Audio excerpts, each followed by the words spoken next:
hay-adda gargaarka ee Afrika ee ARC iyo xarunta waxbarashada Kuweytiga ee gacanta ku hayso ayaa ku guuleystay aqoonsiga caalamiga ah ee tayada iyo maamul wanaagga. hay-adda midaynta iyo dhowrista tayada caalamiga ah ee magaceeda loo soo gaabiyo ISO ayaa guddoonsatay NARC iyo xarunta Kuweytiga ay labaduba buuxiyeen shuruudaha caalamiga ah ee maamul wanaagga iyo tayada shaqada. kadib markii ay arrintaas xaqiijiyeen xeelerayaal iyo baadhayaal ka socda ISO oo muddo baadhis iyo dabagal ku hayay howlaha ARC. madaxa hay-adda caalamiga ah ee qiimeynta nidaamka maamulka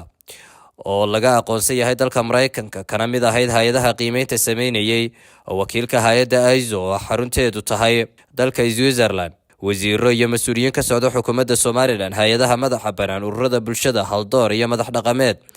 ayaa ka qayb galay munaasabada loogu damaashaadayay hanashada shahaadada caalamiga ah ee tayo wanaagga maamulka iyo maareynta ay ku guuleysatay ARC. Dr. Cabdiraxmaan Al-Mucallimi, maamulaha guud ee ARC oo munaasabada hadal kooban ka jeediyey, ayaa ka warramay marxaladihii iyo shuruudihii adkaa ee ARC ka soo gudubtay si ay u hanato shahaadadan caalamiga, isagoo ballan qaaday in ARC ay sii wadi doonto sarreyntaas iyo tayadaas ay ku kasbatay aqoonsigan. إن حصول مؤسستكم لجنة أفريقيا الإغاثة ومجمع الكويت التعليمي على شهادتين للإيزو 9001 يشير إلى أنها قد حققت معايير نظام إدارة الجودة العالمية، أي تجاوزت المراحل الأساسية التي يمكن أن تشملها عملية تطوير أي مؤسسة للوصول إلى الامتثال لمعايير ISO 9001. muhiimadda ugu weyn ee hay'adda ISO waa wanaajinta tayada adeegyada hay'addu ay bixiso iyo wanaajinta howlgadashada nidaamka maamulka gudaha. in aanu maanta helo shahaadada ISO waxay ka turjumaysaa sida aanu u ilaalino tayadaasi iyo sida ay nooga go'an tahay inaanu dhammayno himiladayada shaqo wanaag iyo joogtaynta adeegyada aanu bulshada u hayno. تحسين جودة خدمات المؤسسة وتحسين أداء العمليات الداخلية سواء كانت إدارية أو خدمات خارجية. Dr. Mucallimi waxa uu si gaar ah ugu mahadnaqay howlwadeennada kala duwan ee ARC oo uu sheegay in dhammaantood masab kastoo ay joogaanba ay ka qayb qaateen sidii loo gaari lahaa heerkaas wanaagsan ee aqoonsiga u soo jiiday hay-adda. shahaadada ISO 9001-2005 waa marag fur caalami ah oo cid kasta oo adeegyada ay bixiso hay-addu iyo cidda maalgelisaba amba la shaqaysaba u caddaynaya in ARC ay ku taagan tahay dhabihii saxda ah ee maamul wanaagga iyo nidaam hufan oo la isku hadlayn karo. mas-uuliyiinta kale ee munaasabada ka hadlay waxaa ka mid ahaa wasiir ku-xigeenka wasaaradda waxbarashada Dr. Cabdixakiim Bustaane, wasiirkii hore ee diinta iyo awqaafta Sheekh Cabdirasaaq Albani, mas-uuliyiinta hay-adda ARC iyo xarunta waxbarashada Kuweytiga oo hay-addu gacanta ku hayso waxaana yidhaahdeen: حيث نقف اليوم على أعتاب نهاية عام كامل وجهود أعوام متواصلة من العمل لنحتفي بمنجزاتنا ومفاخرنا التي حققناها بعون الله وفضله. شهادة ISO 9001 معناها هي قيمها هي كتاجنتي. horta erayga ISO waxa laga soo gaabiyay International Organization of Standardization, waxaana u taagan tahay hay'ad caalamiya oo ay ku midoobeen 195 dal, taasoo baahidu ay keentay in adduunyadu ay yeelato hal cabir oo wax lagu wada cabiro oo 195 ka dalka wada dhaxeeya. waxaynu runtii u baahi qabnaa oo baahi badan aynu qabnaa mujtamaceenu maamul wanaag, idaaratul jawda. maamul wanaagu waa waxa ay bini'aadmigu isku dhaafeen. in maamulkaaga aad wanaajiso, shirkadaada maamulkeeda wanaajiso, in wax kasta oo bini'aadmigu uu qabanayo maamulkooda ay wanaajiyaan, runtii waa arrin aynu aad iyo aad ugu baahannahay. waxaynu u hambalyaynaynaa hay-adda IRC ama lajnat al-ighaatha al-afriqiya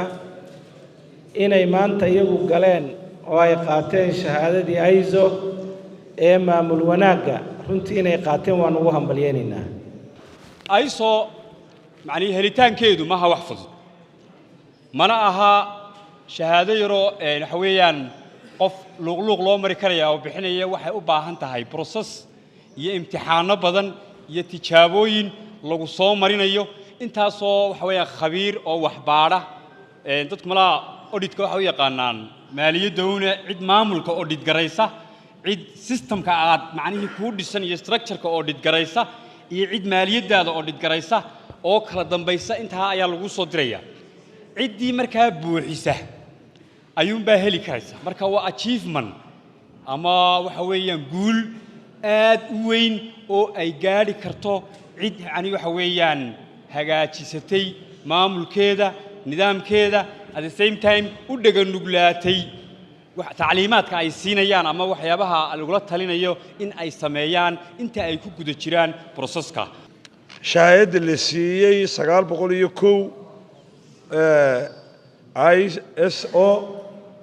waan ku hambalyeynaa wixii ilaahay uu garansiiyay iyo faa'iidada keentay ilaahay baynu ugu mahadnaqaynaa iyadana waa u hambalyeynaa in ay دور كاجادو وهم بلياننا.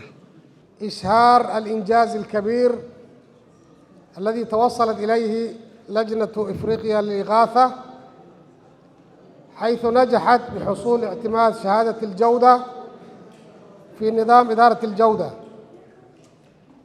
فنحمد الله تبارك وتعالى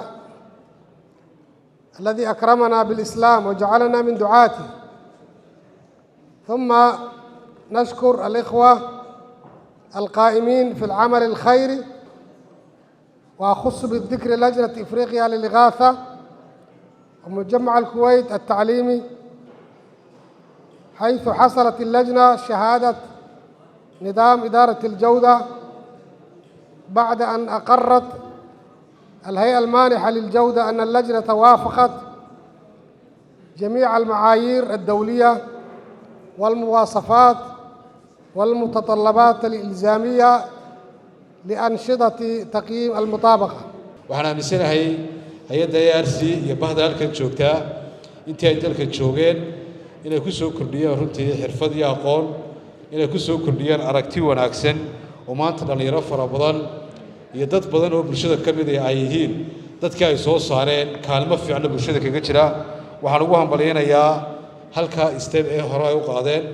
استاندر كاه والله هي واحد مرشين تدال همبليو آدم أستين ARC oo xarunteedu ay tahay magaalada Hargeysa ee Somaliland waxay ka hawlgashaa guud ahaan dhulka Soomaalida ee gobolka Geeska Afrika iyadoo ka fudisa mashaariic bini'aadanimo oo ay ka mid yihiin waxbarashada caafimaadka biyaha iyo fayadhowrka cuntada kobcinta wax soo saarka qofka iyo xoogsiga gargaarka degdega ah iyo kafaala qaadista agoonta